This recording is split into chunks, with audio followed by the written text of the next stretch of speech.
Nós iniciamos esta manhã uma série de mensagens intitulada A Volta do Rei. Eu já ia falar o nome antigo, o Rei está voltando, era esse o nome, antes de mudar. A Volta do Rei. Essa série, que na verdade é uma minissérie, iniciou-se hoje de manhã, falando sobre a entrada de Jesus em Jerusalém, e ela vai se estender hoje, falando sobre a traição do Senhor. Depois, na sexta-feira, nós vamos falar sobre a crucificação do Senhor, e no próximo domingo, nós falaremos de manhã sobre a ressurreição do Senhor, e de noite sobre a volta do Senhor. Por isso o nome, A Volta do Rei. Mas hoje, agora à noite, em específico, nós falaremos sobre a traição de Jesus, que foi também algo muito marcante nessa semana em que foi a semana decisiva do Senhor cumprir o plano feito pelo Pai para a vida dele. Pela manhã, nós vimos o rei sendo celebrado, uma grande festa, hosana nas alturas, hosana ao filho de Davi. Só que não se engane, porque aquilo não era o fim da história, nem de longe. Era apenas o começo da revelação daquilo que estava no coração do ser humano. Dentro de pouco tempo, aquelas mesmas pessoas que aclamaram Jesus estariam fazendo outras coisas.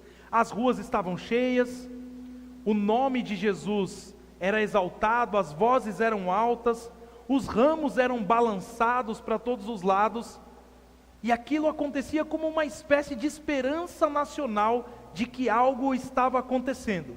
Parecia que tudo estava se alinhando, como se finalmente o povo tivesse entendido quem Jesus era. Essa era a expectativa quando nós olhamos apenas aquele relato de forma única, sem ver o restante. Mas havia uma superficialidade ali. De muita gente aquilo não era profundo. Era uma empolgação que não brotava de um coração rendido ao Senhor Jesus. Era uma empolgação que brotava por muitas expectativas equivocadas. O que ainda hoje é possível de acontecer, de estarmos no meio da multidão, cantarmos que o Senhor é por quem a nossa alma espera, celebrar aquilo que o Senhor fez, falar de Jesus inclusive para as pessoas, e ainda assim não conhecê-lo de verdade.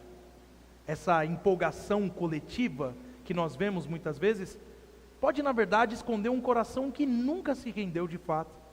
Vira apenas uma histeria, assim como um estádio de futebol, que quando está cheio e pulsa, todos cantam alegres, algo que não passa daquele lugar.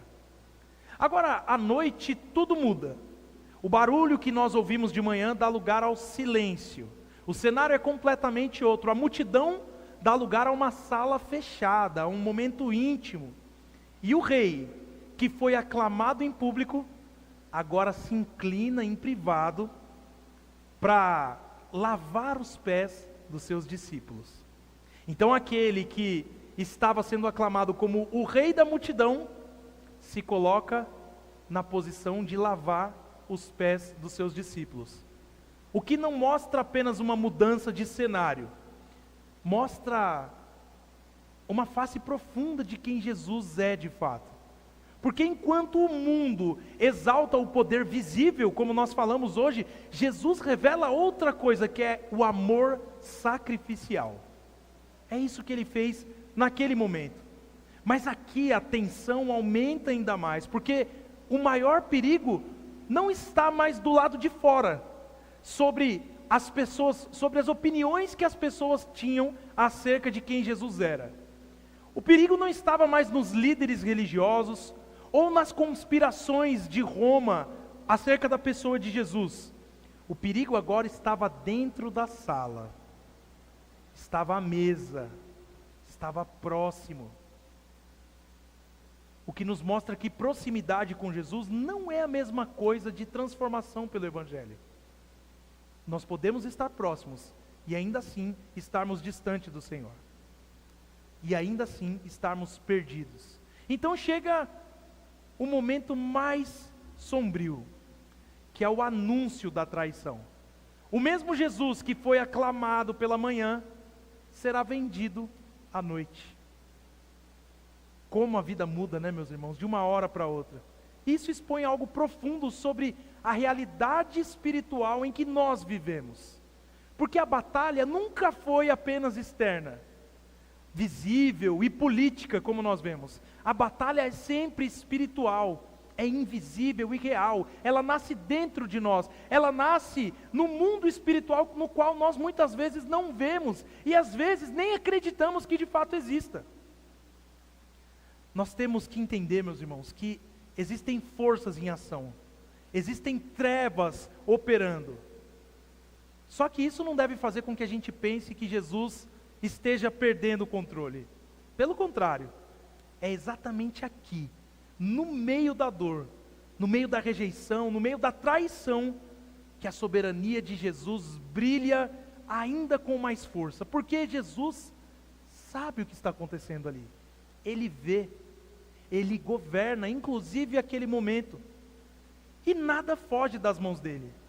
Inclusive os momentos mais escuros da história e da nossa vida também. Tudo isso está debaixo do domínio do Rei. Como já anunciado, o tema da nossa mensagem de hoje é a sua traição. E em resumo nós veremos que o Rei vai à cruz e até a traição cumpre o plano de Deus. O Rei vai à cruz e até a traição cumpre o plano de Deus. E em primeiro lugar nós veremos que o Rei governa até a traição. Nós nos deteremos no texto de João, capítulo 13, e em primeiro lugar nós leremos dos versos 18 a 20. Estará projetado aqui, mas caso você queira acompanhar na sua Bíblia, fique à vontade. João, capítulo 13, primeiramente dos versos 18 ao 20, diz assim a leitura da palavra do Senhor. Não falo a respeito de todos vocês, pois eu conheço aqueles que escolhi, mas é para que se cumpra a Escritura: aquele que come do meu pão levantou contra mim o seu calcanhar. Desde já lhes digo isso, antes que aconteça, para que, quando acontecer, vocês creiam que eu sou. Em verdade lhes digo, quem recebe aquele que eu enviar, recebe a mim, e quem recebe a mim, recebe a quando se esconder. Meus irmãos, depois de Jesus lavar os pés dos discípulos, o que é uma cena impressionante do Rei de joelhos, dos santos servindo pecadores, ele levanta os olhos e diz algo que corta completamente o clima daquela sala: nem todos ali estão limpos. Então imaginem o peso desse momento. A mesa ainda está posta, o ambiente ainda carrega a intimidade de uma refeição, todo aquele ambiente entre amigos, mas uma verdade começa a surgir, que haveria uma traição dentro daquele ambiente mais íntimo, da comunhão entre os amigos mais íntimos do Senhor. O que, claro, não pega Jesus de surpresa, muito pelo contrário. Ele está revelando que até esse momento sombrio que ele passaria, já fazia parte do plano de Deus para a vida dele. E isso nos confronta porque ainda pensamos que quando algo está errado, Deus perdeu o controle. E agora? O que faremos? Como diz o Chapolin, quem poderá nos defender? Mas aqui, meus irmãos, nós vemos o oposto. Até o que parece mais errado está sendo conduzido pelas mãos do Rei. Então Jesus olha para os discípulos e declara com firmeza: eu conheço aqueles que escolhi. Jesus está deixando claro que não há dúvidas, não há na escolha que ele fez. Jesus não olhou para o traidor e pensou: poxa, por que foi que eu fui escolher esse cara? Não, ele escolheu sabendo. O que torna isso ainda mais forte, meus irmãos, porque mostra que Jesus não foi enganado por Judas. Jesus incluiu Judas no plano. E aqui nós entramos num terreno muito profundo para nós pensarmos. A soberania de Deus não é ameaçada nem pelo pecado humano. nem pelas maiores atrocidades. E nós temos que separar algo aqui. Judas é culpado e plenamente culpado, plenamente responsável pelos atos dele, mas ao mesmo tempo a traição não escapa ao propósito eterno de Deus. E isso mexe com a nossa lógica, porque nós queremos um Deus que apenas reaja ao que acontece, não um Deus que planeja. Nós achamos que Deus olha a história e, de repente, nossa, isso aqui aconteceu, como é que eu resolvo? Mas não é assim que acontece. O Deus da Bíblia governa tudo, inclusive aquilo que Ele odeia, porque Deus odeia o pecado. Claramente Deus odeia o pecado, mas Ele governa tudo isso para cumprir aquilo que Ele já havia decretado. Isso aqui, meus irmãos, é teologia para gente grande. Não é fácil de entender, mas se nós assumirmos que Deus é todo poderoso, Ele está no controle até das coisas piores que acontecem na humanidade. Ele não é o responsável, o autor daquilo, mas Ele governa inclusive esse tipo de coisa. Então Jesus cita um salmo, Salmo 41, versículo 9, que diz: até o meu amigo íntimo, em quem eu confiava, que comia do meu pão, levantou contra mim o seu calcanhar. Jesus não faz isso para dar apenas uma informação. Jesus está sentindo uma dor profunda aqui, porque no contexto daquela cultura, sentar à mesa era sinal de amizade profunda, era sinal de aliança, era sinal de confiança. Até hoje a mesa tem esse aspecto. Nós gostamos de nos juntar para comer com os nossos amigos, mas aquilo era ainda mais profundo. Comer juntos era abrir o coração, e é exatamente nesse lugar de intimidade que a traição acontece. Não vem de um inimigo distante, mas vem de alguém extremamente próximo de Jesus, e isso fere, isso rasga Jesus por dentro. E talvez você saiba exatamente o que isso significa. Talvez você já tenha sido traído de uma forma terrível. Mas veja só, Jesus não apenas sentiu essa dor, Ele interpretou essa dor à luz da palavra de Deus. Ele mostra que até essa ferida já estava escrita, até essa dor tem um lugar no plano de Deus. E essa realidade já havia sido vivida antes, na vida de Davi, que foi quem escreveu o Salmo 41. Quando foi traído por alguém próximo, quando as pessoas levantavam calúnia sobre ele. Mas aquilo que Davi passou era apenas uma sombra, porque agora o verdadeiro rei está vivendo essa realidade de forma plena. O maior filho de Davi está sendo traído como Davi foi, mas de uma forma extremamente mais profunda, mais dolorosa e mais decisiva. O que nos mostra que o caminho da redenção passa pelo sofrimento. Não tem atalho. Não adianta você colocar no Waze e esperar uma outra rota. A rota da redenção é a rota do sofrimento. Porque não há coroa sem cruz. Não há glória sem dor. O que mais uma vez confronta o nosso coração. Porque nós sempre procuramos o caminho fácil, o caminho mais confortável, o caminho mais previsível, o caminho que nos deixa no controle de tudo. Só que o reino de Deus não vai seguir o nosso roteiro. O rei governa até através da dor. E então Jesus faz algo que revela ainda mais a sua majestade.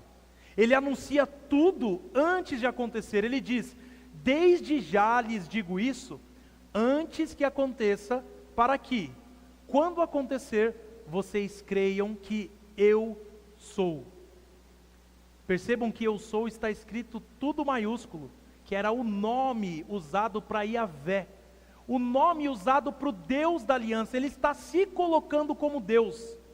Enquanto por algum período Jesus falou por parábolas, foi contando aos poucos, dando alguns indícios de quem ele era para os discípulos, até porque eles não conseguiam assimilar tudo sobre a pessoa de Jesus de uma vez. Afinal de contas, nem nós, se começarmos a conversar sobre um Deus que é 100% Deus e 100% homem, não conseguimos explicar isso de forma plena. Mas aqui ele diz: eu sou. Ele está se associando com o Deus do Antigo Testamento e dizendo: eu sou Ele, o Pai e eu somos um. Ele está dizendo, eu não estou apenas vendo o futuro, eu não estou falando para vocês como um profeta que diz o que vai acontecer no futuro, eu estou governando o futuro.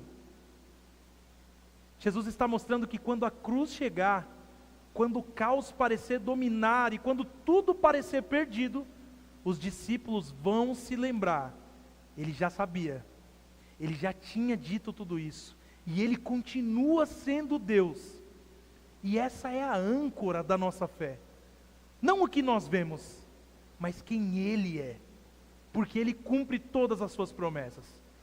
Então Jesus reafirma a autoridade da missão dele, e veja que interessante, mesmo no meio desse contexto de traição, nada na missão do anúncio do Evangelho vai ser interrompido. Ele diz, quem recebe aquele que eu enviar, recebe a mim. Ou seja, o plano continua, o reino avança, a traição não vai enfraquecer a missão. Na verdade, ela vai fazer parte do caminho que conduz à missão. O que é extremamente poderoso, porque nos lembra que o fracasso aparente não cancela o propósito de Deus. Em um mundo em que tudo parece instável, que as pessoas falham, que as estruturas quebram, Cristo continua edificando o seu reino. Ele continua levantando pessoas para si, e é por isso que nada pode acabar com a igreja. Queridos, às vezes nós olhamos o cristianismo frouxo como tem aqui no Brasil, e é frouxo mesmo, mas isso não significa que não exista um remanescente fiel, porque tem, assim como no Antigo Testamento, quando Deus falou, Elias, eu preservei, agora eu esqueci o número, vocês lembram do número aí, ou senão a gente lê no Antigo Testamento depois, alguns aí que não se dobraram diante de Baal, 7.000 que não se dobraram diante de Baal, Elias se sentia sozinho, Senhor, só tem eu, ninguém sobrou, ele fala nada disso, e é assim nos nossos dias. Embora nós vejamos pessoas que deturpam o Evangelho e vivem outra coisa dizendo que é o Evangelho, existem crentes fiéis, vivendo a Escritura, pagando o preço por isso, porque nada, nem a morte pode acabar com o Evangelho do Senhor, e o Evangelho crescerá até o dia que o Senhor voltar, e nós podemos ter certeza disso. Nada impede o plano de Deus, e essa verdade sustenta o nosso coração. Jesus não foi para a cruz como uma vítima, ele foi para a cruz como um rei soberano. Ele não foi surpreendido pela traição, ele governou a traição. Ele não foi vencido pelas trevas, ele usou até as trevas para cumprir o plano de salvação. Isso muda a forma como nós olhamos para a nossa vida, porque se o rei transformou a pior traição da história, como é que ele não vai transformar a nossa vida, cuidar da nossa vida, olhar para a nossa dor, olhar para a injustiça que nós passamos, para o sofrimento que nós passamos? Você acha que algo que você passa está fora do alcance do rei? Ele continua governando sobre tudo, até a traição. E isso significa que você e eu podemos descansar nele, porque mesmo quando tudo ao nosso redor desmoronar, ele continua no controle de tudo. Mas a segunda verdade que esse texto nos mostra é que o rei se entristece, mas não perde o controle. Vamos ler agora dos versos 21 ao 25. Depois de dizer isso, Jesus se angustiou em espírito e afirmou, em verdade lhes digo que um de vocês vai me trair. Então os discípulos olharam uns para os outros, sem saber a quem ele se referia. Ao lado de Jesus estava reclinado um dos seus discípulos, aquele a quem ele amava. Simão Pedro fez um sinal a esse para que perguntasse a quem Jesus se referia. Então aquele discípulo, reclinando-se sobre o peito de Jesus, perguntou, Senhor, quem é? Até aqui por enquanto, meus irmãos. Crianças, eu quero que vocês desenhem agora os discípulos à mesa com cara de assustados. Eles estavam ali com Jesus e de repente eles ficaram assustados. Depois de Jesus afirmar com clareza que a traição fazia parte do plano, ele não esconde o que está acontecendo dentro dele. O texto nos leva da teologia para o coração do Senhor, da explicação do que ia acontecer para a dor profunda que ele estava sentindo. A sala estava em silêncio, a mesa ainda estava posta, mas agora existia um peso terrível no ar. Não é mais apenas um ensino, é uma crise profunda. E isso é importante, meus irmãos, porque nos mostra que o mesmo Cristo que governa todas as coisas não é indiferente àquilo que acontece. Ele não é um rei distante, frio e desconectado da realidade humana. Ele está ali, presente, sentindo aquela dor. E isso muda completamente a forma como nós nos aproximamos dele. Porque significa que não seguimos alguém que apenas entende teoricamente a dor. Nós seguimos alguém que a experimentou profundamente, que, conforme diz Hebreus, sabe o que é padecer, e por isso ele se compadece de nós. E o texto diz que Jesus se angustiou em espírito. Isso é profundamente forte, porque o Filho de Deus, o Rei soberano, foi abalado. Foi abalado não de forma superficial, ele foi abalado no mais profundo do seu ser. Ele sentiu na pele o peso do pecado, ele sentiu a dor de ser traído, ele sentiu o impacto de ser rejeitado por alguém que caminhou com ele, que comeu com ele, que ouviu as palavras dele. Meus irmãos, muitas vezes nós pensamos em Jesus apenas como poderoso, mas nós esquecemos que ele também é humano, plenamente humano. Alguém que não encena emoções, alguém que sente de verdade aquilo que acontece como qualquer ser humano sente. E isso significa que quando nós fomos feridos, quando nós somos traídos, quando o nosso coração dói, Jesus não observa de longe. Ele sabe, porque ele já esteve ali, naquele lugar, sofrendo injustamente por algo que ele não havia feito. E então, a partir dessa angústia, ele declara: um de vocês vai me trair. Aqui o caldo entorna de vez. Imagine o impacto dessa declaração. O ambiente muda completamente. O que era comunhão se torna um ambiente de plena tensão. O que era segurança se torna incerteza. Porque Jesus está dizendo que o traidor está ali, não está ao lado de fora, está à mesa com eles. Isso mostra algo profundo sobre o pecado, meus irmãos. O pecado não é apenas externo.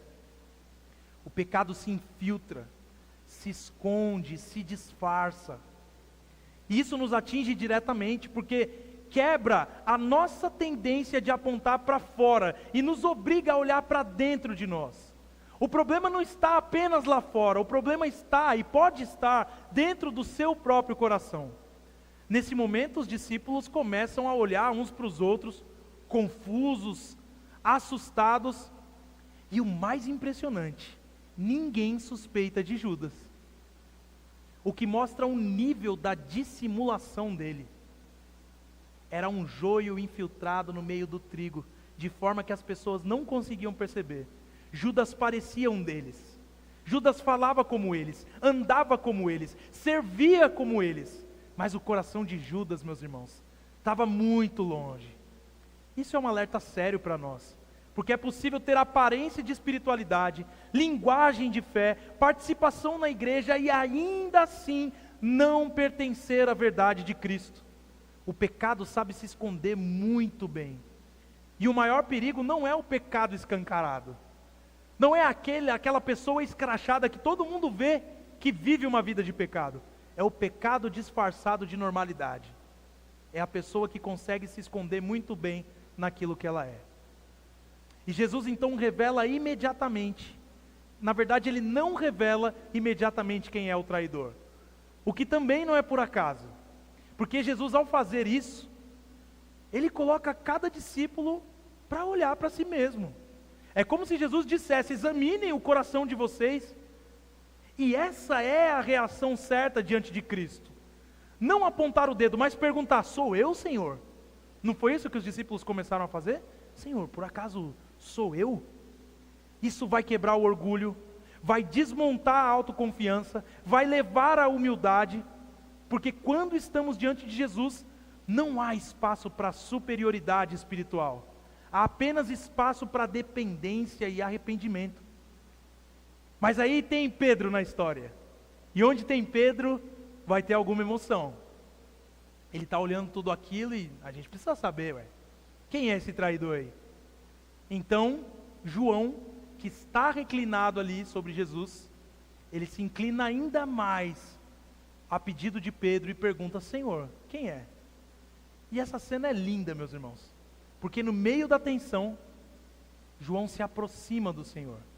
Em meio à crise, ele mostra a intimidade que ele tinha com o Senhor. Ele não corre para longe de Jesus no meio do problema, ele se aproxima mais.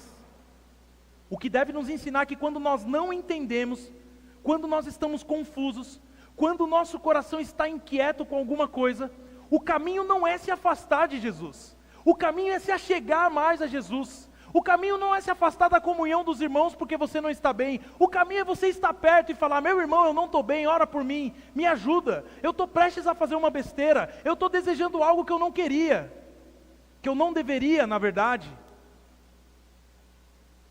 João se aproximou do Senhor. É no peito do rei que nós encontramos segurança, mesmo quando nós não temos todas as respostas, que foi o que aconteceu nesse momento. E com isso, meus irmãos, nós vemos a beleza do Evangelho, porque o rei que governa todas as coisas é o mesmo que se entristece profundamente por ser 100% homem. Não, Jesus não perdeu o controle, mas ele também não ignorou a dor. Ele viveu aquilo intensamente, ele sentiu a traição para que você não precisasse enfrentar o pecado sozinho. Ele entrou na angústia para te dar consolo. Ele foi ferido para te curar. E é por isso que quando o seu coração estiver doendo, quando a sua alma estiver perturbada, quando as suas relações quebrarem, o seu rei não apenas reina sobre isso, ele caminha com você dentro disso. Jesus nunca prometeu uma vida perfeita nessa terra, mas ele prometeu estar conosco todos os dias, até a consumação dos tempos. E a última verdade que esse texto nos mostra é que o rei entra nas trevas para cumprir a redenção. Vamos ler dos versículos 26 ao 30, que diz: Jesus respondeu: é aquele a quem eu der o pedaço de pão molhado.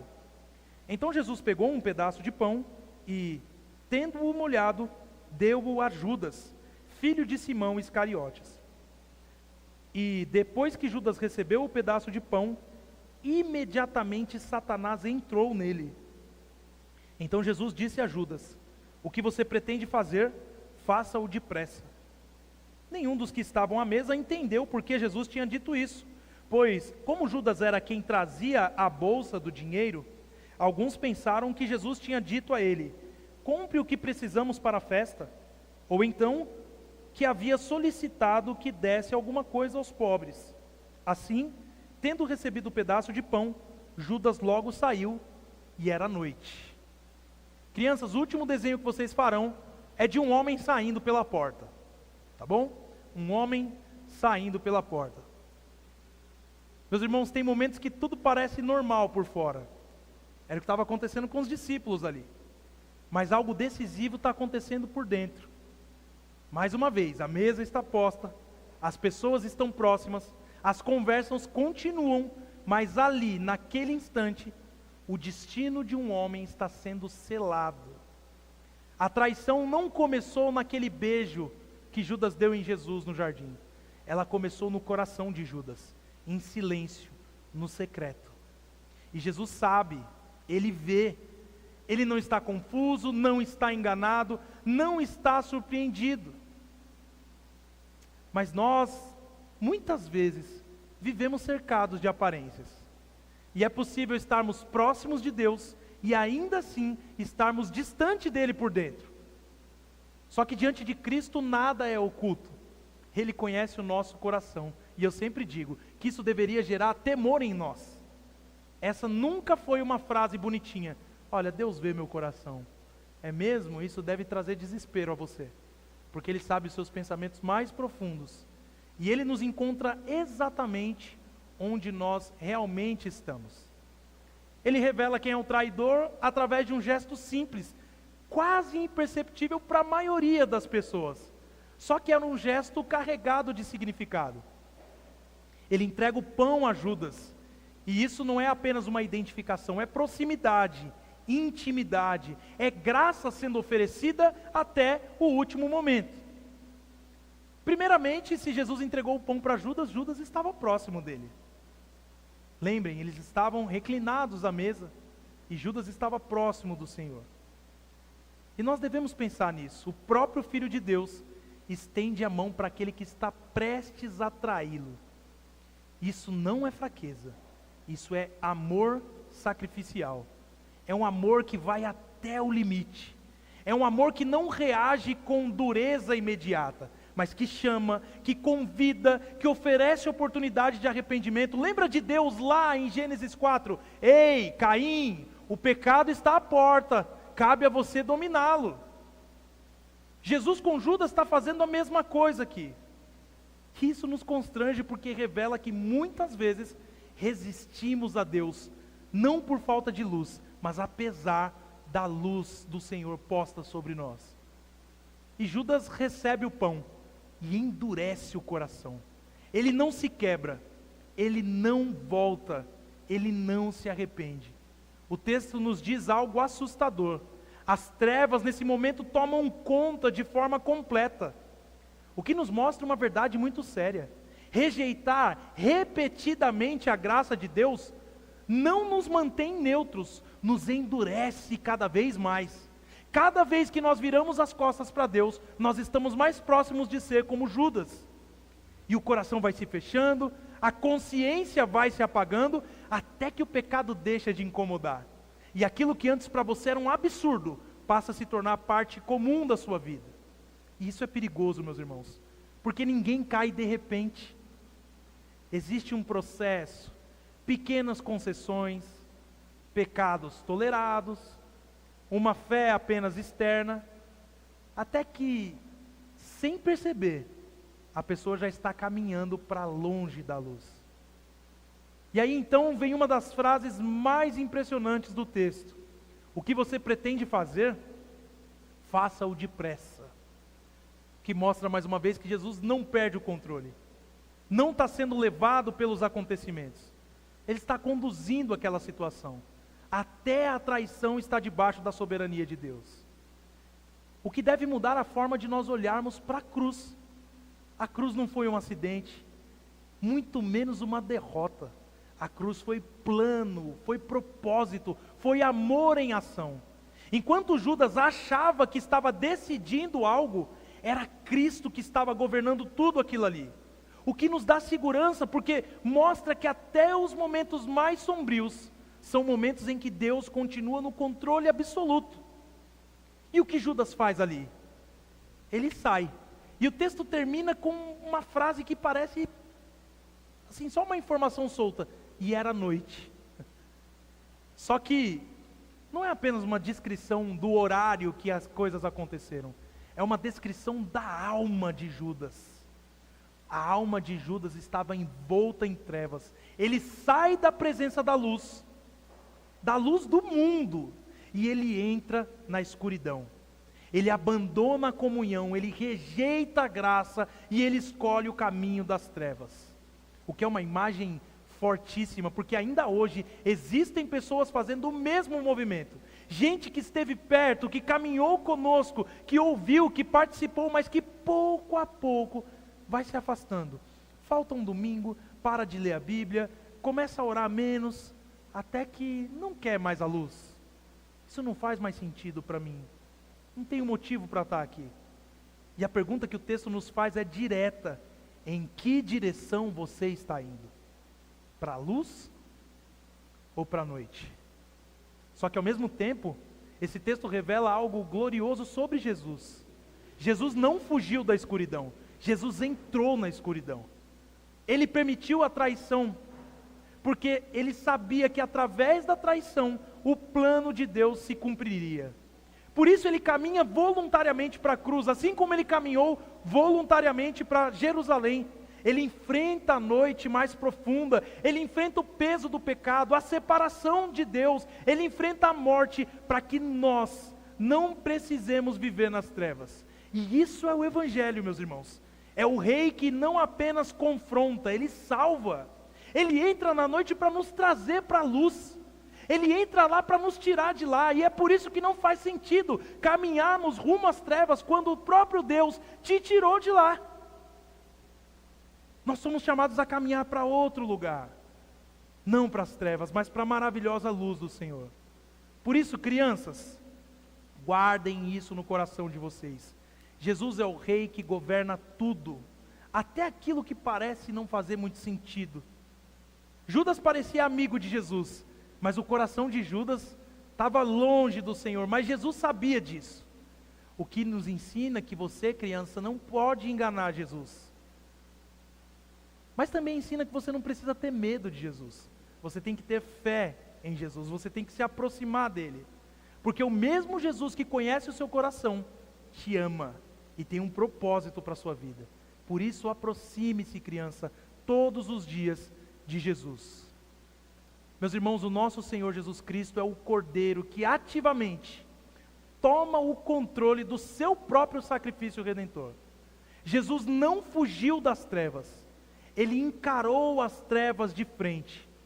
Ao entregar o pão e despedir o seu traidor para a escuridão da noite, como nós vimos, o rei expõe o seu imenso amor e a coragem dele para se submeter voluntariamente à condenação dos pecadores. Jesus adentrou não somente a noite, ele adentrou o inferno, ele adentrou a morte para que nós, pela fé no seu poderoso nome, pudéssemos ser arrebatados do império das trevas e levados eternamente para a sua maravilhosa luz. E é por isso que, para concluir, meus irmãos, em primeiro lugar, examine o seu coração diante de Deus. Não se contente com uma proximidade externa com coisas sagradas. Não se engane com a aparência de fé. Não confunda participação com transformação de vida. Judas andou com Jesus, ao ponto dos discípulos não perceberem que ele estava traindo. Judas ouviu as palavras de Jesus. Judas viu milagres, e mesmo assim, ele permaneceu distante por dentro. Isso deve ser um alerta sério para você e para mim, porque em meio à nossa rotina religiosa, as atividades, as palavras corretas, a roupa correta, o coração pode permanecer frio, resistente e dividido entre Deus e as coisas do mundo. Por isso, vá diante de Deus com honestidade, orando, pedindo que Ele revele o que está escondido. Abandone as máscaras, meus irmãos. Não vale a pena ter máscaras, porque Deus não se impressiona com a nossa aparência. Ele olha o nosso coração e é no lugar da verdade, da humildade e do arrependimento que a graça começa a agir de forma real. Em segundo lugar, descanse na soberania de Cristo, mesmo quando for ferido. Quando a traição vier, e nós vivemos entre pecadores, então, uma hora ou outra nós seremos traídos. Quando a decepção chegar, quando alguém em quem você confiava levantar o calcanhar contra você, lembre-se, o rei já esteve no seu lugar. Ele conhece essa dor. Mas mais do que isso, ele governa sobre essa dor. Nada foge ao controle de Jesus, por isso nenhuma injustiça escapa às suas mãos. O que parece caos para nós, está perfeitamente ordenado no plano de Deus. Claro, isso não vai eliminar a sua dor, mas vai transformar a forma como você enfrenta a sua dor. Você deve se lembrar que você não sofre sozinho, e nem que você sofre sem propósito, porque o mesmo Cristo que foi traído, usou aquela traição para cumprir o propósito da redenção, o que significa que Ele também pode usar as suas feridas, as feridas da sua vida, para produzir algo eterno, algo bom e algo glorioso em você. E por fim, maravilhe-se com o amor do Rei e renda-se a Ele. Lembra o que a gente acabou de cantar? Tu és por quem a minha alma esperou, a fonte da vida que me encontrou. Nós estamos falando sobre uma sede que só pode ser saciada em Cristo. Por isso, contemple Cristo entrando voluntariamente nas trevas, não por obrigação, mas por amor a você. Ele não recuou, Ele não se defendeu, Ele avançou e bebeu o cálice até o fim, para que você não precisasse beber esse cálice. Isso não é teoria, meus irmãos. Isso é graça de Deus exposta da forma mais clara possível. É amor real, profundo e imerecido. Mas é um amor que exige uma resposta. Por isso, abandone o caminho das trevas. Fuja da hipocrisia, aproxime-se de Cristo, recline o coração nele, como João fez. Permaneça perto, confie, persevere, porque o rei que entrou na noite da traição é o mesmo que voltará em glória. E aqueles que estão com ele hoje, estarão com ele para sempre no seu reino.